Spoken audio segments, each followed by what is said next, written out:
As Edward walked down the aisle with Sophia and they exchanged vows, Edward knew Sophia wasn't the one for him as there was no spark between them. He didn't feel anything for her, and was only getting wedded to her just to earn his father's recognition. Although Sophia was a young beautiful woman who was elegant and classy, and also every man's dream, Edward just couldn't feel any kind of attachment between them.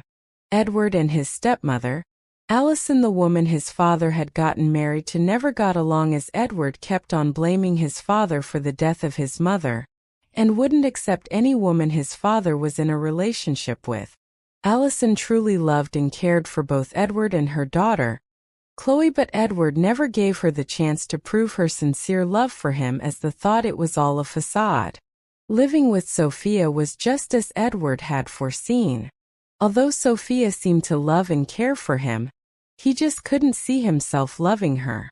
Edward had never been in a relationship before, and had never fallen in love with anyone before, but he still felt like his relationship with Sophia wasn't what he wanted.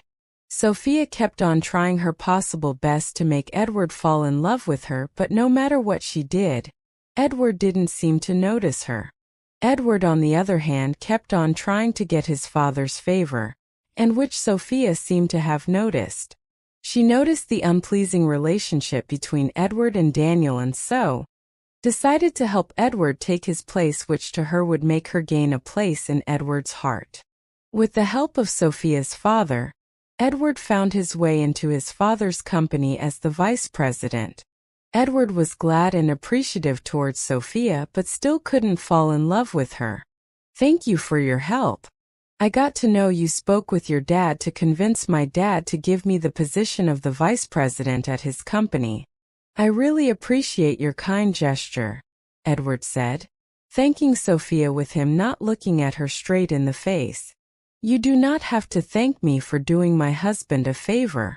Me as your wife should be able to do anything to make you happy, and I expect the same from you," Sophia said, looking straight into Edward's eyes, expecting him to say something, but he never did.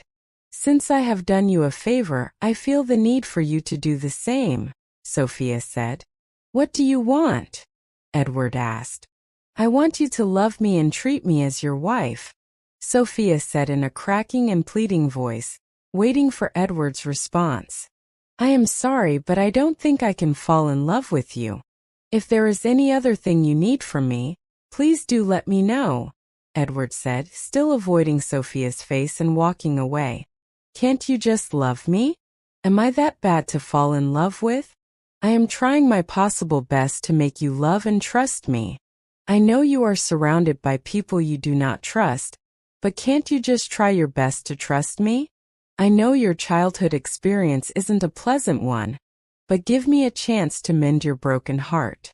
Do you have an idea of how much I cry myself to sleep every night because you keep on building a bridge between us? You have made me a shadow of myself, and I do not even know who I am anymore. Day by day my heart keeps on breaking due to the way you ignore me. But I can't leave you because I truly love you. I can't imagine my life without you, and which is why I have decided to keep being with you. As you treating me this way is better than being apart from you," Sophia said with her eyes clouded with tears, and on the verge of breaking down.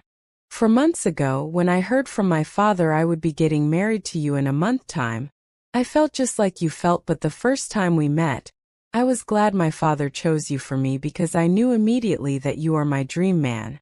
I never knew I will be so head in love with you. You don't have to rush things. You can take it slowly, I will wait. Just give it a trial," Sophia said in a hurt and pleading voice. "I am sorry. I can't give you what you want," Edward said, walking away. "I love you, Edward. Can't you see I am hurting? Do you want history to repeat itself?" Sophia asked in a low and tired voice. On hearing this, Edward halted in his steps and turned around. He knew exactly what Sophia meant by history repeating itself. He looked straight into Sophia's eyes, and the pains he saw there seemed quite familiar to him. It was the same pain he had seen in his mother's eyes the night of his 7th birthday anniversary. His mother's eyes were filled with pains, hurt and betrayal that night, and the emotions on her face that night were that of a woman yearning for love and pleading to be loved. These same emotions were on Sophia's face. Without saying a word, Edward walked away, leaving Sophia standing there helpless. After this incident, Edward's attitude changed towards Sophia. He had a rethink after what had happened that night, and he didn't want to end up like his father. He didn't want another woman to end up like his mother because of his attitudes, and so he decided to give love a chance with Sophia. He decided to take it slow with Sophia, and in no time, he found out how amazing Sophia was and fell in love with her. He spent more time with her, and with them both getting to know each other better, their love bloomed. As each day passed by, Edward fell more in love with Sophia, but there he was in his car driving to a place of comfort after catching the woman he had begun to fall crazily in love with cheating on him with his best friend. As he drove, his heart was breaking into pieces as he couldn't process the scene of betrayal he had just witnessed. His heart was hurting and breaking at the same time. How could Sophia, whom he had found solace in and trusted, betrayed him just like that?